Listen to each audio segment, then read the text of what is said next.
Você por acaso já se deparou com aquela famosa frase: "Isso está na Bíblia"? Mas, ao abrir as Escrituras para conferir, não achou absolutamente nada a respeito.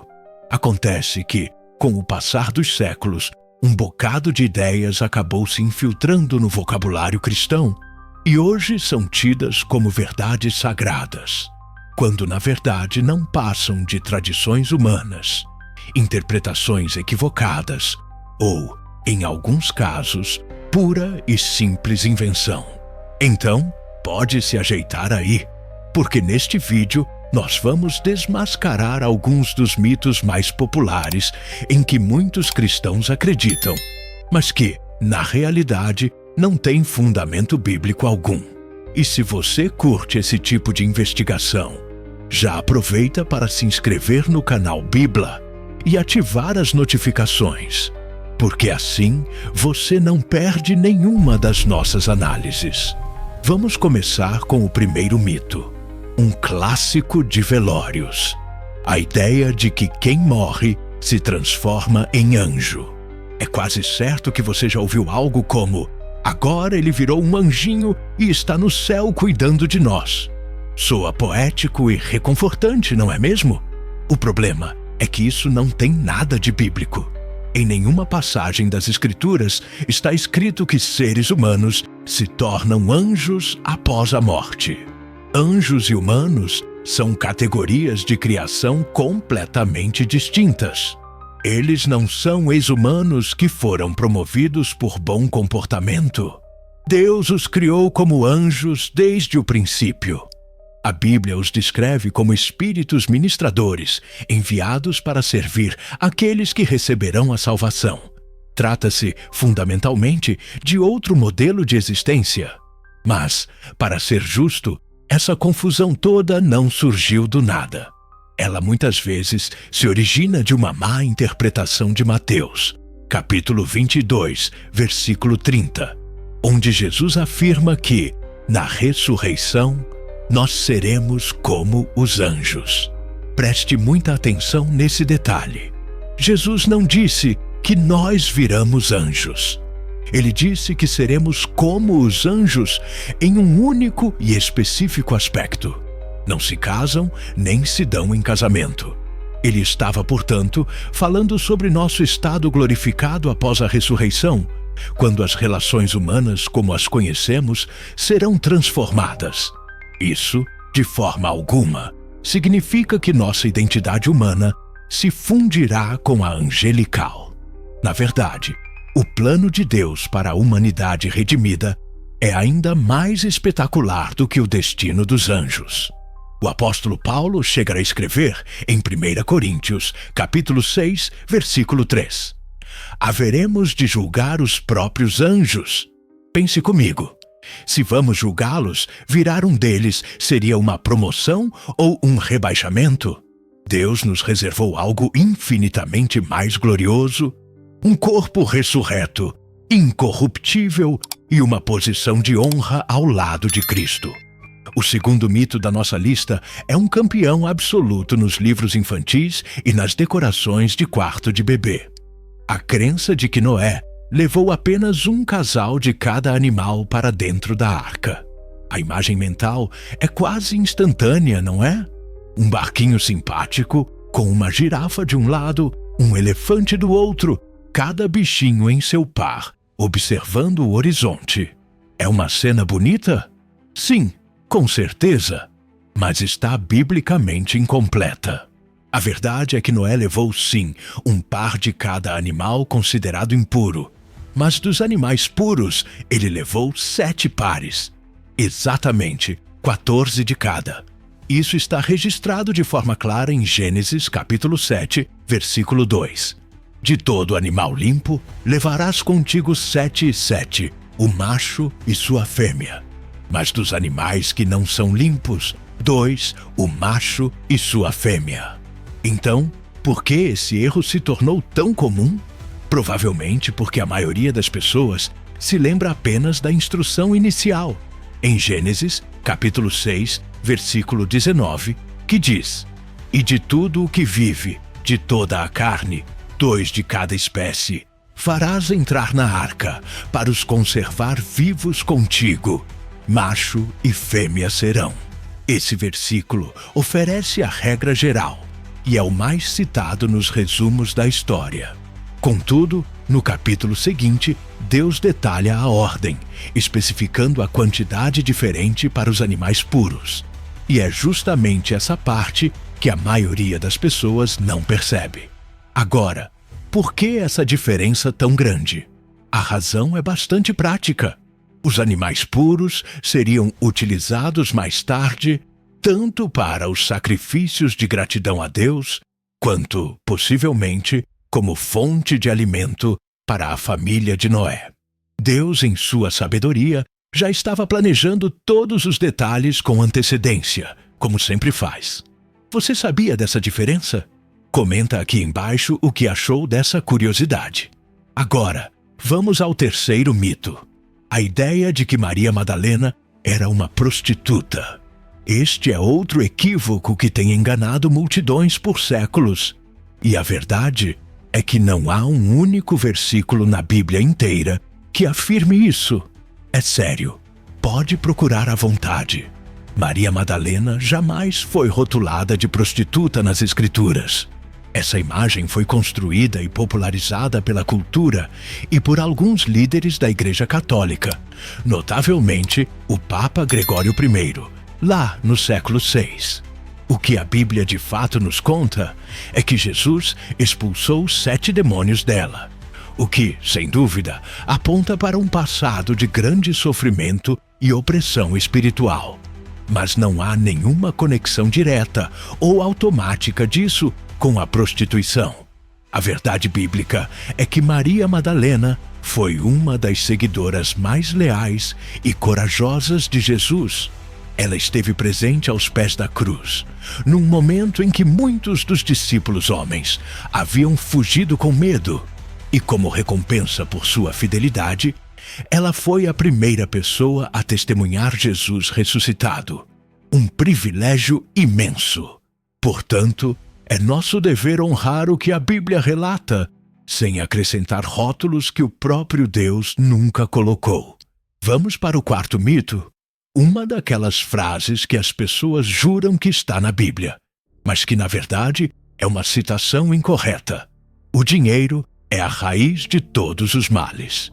O erro aqui é sutil, mas transforma completamente o sentido. Não se trata de uma falha de interpretação, mas de uma citação pela metade. O que a Bíblia de fato declara em 1 Timóteo, capítulo 6, versículo 10, é o seguinte: porque o amor ao dinheiro é a raiz de toda a espécie de males. Percebe a diferença monumental que essa pequena adição faz? O problema, portanto, nunca foi o dinheiro em si, mas sim o amor descontrolado por ele. O apego doentio, a obsessão, a ganância, a idolatria. O dinheiro é apenas uma ferramenta neutra. Pode ser usado para construir ou para destruir. Tudo depende do coração de quem o possui. Existem pessoas com poucos recursos que são extremamente avarentas. E há pessoas com muita riqueza que são incrivelmente generosas, usadas por Deus para abençoar inúmeras vidas. O que a Bíblia combate ferozmente é o desejo de enriquecer a qualquer custo. Aquele espírito de cobiça que leva uma pessoa a negociar a própria alma em troca de status, poder e conforto. Paulo, inclusive, continua o versículo alertando: e nessa cobiça alguns se desviaram da fé e se traspassaram a si mesmos com muitas dores. Logo, não. Deus não odeia o dinheiro. Ele odeia ver o dinheiro usurpando o lugar que pertence a ele no seu coração. A questão não é ter a carteira cheia, mas sim o coração vazio de Deus. Se essa reflexão te ajudou, já deixa aquele gostei para eu saber. O quinto mito é aquela frase que soa super espiritual, mas que carrega uma teologia bastante equivocada. Se algo de ruim aconteceu, foi por falta de oração. A ideia de que uma tragédia só ocorre porque você orou pouco Transforma Deus numa espécie de gerente de telemarketing espiritual. Você faz o seu pedido de oração e Ele resolve. Você não ora. Ele permite que os problemas venham. Isso não tem nada a ver com o cristianismo bíblico. Parece mais uma forma de superstição. Pense nos grandes heróis da fé. Jesus orava constantemente e, mesmo assim, foi traído, preso, açoitado e crucificado. O apóstolo Paulo foi um gigante da oração e viveu uma vida de perseguições, prisões, apedrejamentos e fome. Estevão orou enquanto era apedrejado até a morte. Fica claro que a oração não é um escudo mágico contra o sofrimento, mas sim a nossa linha direta de conexão com Deus no meio do sofrimento. Sim, a Bíblia nos ordena a orar sem cessar, mas ela jamais promete que a oração vai blindar sua vida contra todos os problemas. Pelo contrário, Jesus foi categórico: no mundo tereis aflições. Mas Ele também nos deu a promessa: mas tende bom ânimo, eu venci o mundo. Precisamos abandonar esse mito cruel que joga um peso de culpa desnecessário sobre pessoas que já estão sofrendo. Às vezes, a pessoa orou com toda a sua fé e, mesmo assim, o diagnóstico de câncer chegou, o acidente aconteceu ou o desemprego bateu à porta. A causa não foi a falta de oração, mas sim a dolorosa realidade de vivermos em um mundo caído. Agora, o sexto mito, que virou o versículo preferido das redes sociais, geralmente fora de contexto. Jesus nunca julgou ninguém. Uma parcela crescente de cristãos adora citar: não julgueis para que não sejais julgados, como se Jesus fosse uma espécie de hippie cósmico ou um coach motivacional, que só distribuía amor e frases de efeito. Mas essa imagem é uma caricatura que não corresponde à realidade. Jesus julgou sim, e julgou com autoridade. Vamos aos fatos. Você se lembra dos fariseus?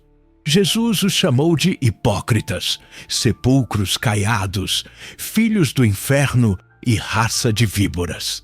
Tudo isso está no capítulo 23 de Mateus, que soa quase como uma sessão de desmascaramento público. E a mulher adúltera, em João capítulo 8? Jesus a perdoou, claro, mas também a confrontou dizendo: vá e não peques mais. Ele chamou o pecado pelo nome, não minimizou a gravidade do ato. Ele ofereceu graça e verdade juntas. Além disso, em João capítulo 5, versículo 22, lemos: o Pai a ninguém julga, mas deu ao Filho todo o juízo. Ou seja, Jesus é, por definição, o juiz supremo. A diferença é que ele é um juiz justo, misericordioso e cheio de graça. O problema nunca foi o julgamento de Jesus. O problema é o nosso julgamento hipócrita, sem amor, que tenta tomar o lugar de Deus. É por isso que Jesus também ensinou: não julgueis segundo a aparência, mas julgai segundo a reta justiça. Precisamos parar de usar essa ideia de um Jesus que nunca julga como desculpa para viver no erro e se proteger de qualquer correção. Jesus perdoava, mas também confrontava. Ele acolhia, mas também exortava. Ele não veio para nos deixar confortáveis em nossos erros, mas para nos transformar. E isso inclui corrigir, disciplinar e, sim, julgar. O sétimo mito é outra frase com cara de versículo. Deus não te dá um fardo maior do que você pode suportar. Parece bíblico, soa como um consolo poderoso, mas não é bem isso que a Bíblia ensina. O versículo que é frequentemente usado como base para essa ideia é 1 Coríntios, capítulo 10, versículo 13, que fala sobre tentações, e diz: Deus é fiel, não permitirá que sejais tentados além do que podeis suportar. O texto está falando sobre a nossa capacidade de resistir ao pecado, com a ajuda de Deus, e não sobre o peso das dificuldades, dos sofrimentos e das tragédias da vida. Agora, quando o assunto são fardos pesados demais, a Bíblia nos mostra uma realidade diferente. Moisés desabafou: "Eu sozinho não posso levar a todo este povo." Davi escreveu: "As minhas iniquidades são como um fardo pesado, demais para as minhas forças." E o apóstolo Paulo foi ainda mais explícito: "Porque não queremos, irmãos, que ignoreis a tribulação que nos sobreveio na Ásia, pois que fomos sobremaneira agravados mais do que podíamos suportar." Sabe o que isso significa? Que Deus, por vezes, permite sim problemas que vão além da nossa força, justamente para que a gente pare de confiar em nós mesmos e corra para Ele. Deus nunca prometeu que você aguentaria tudo sozinho. O que Ele prometeu é que estaria com você quando você não aguentasse mais. O convite de Jesus é: "Vinde a mim, todos os que estáis cansados e oprimidos, e eu vos aliviarei."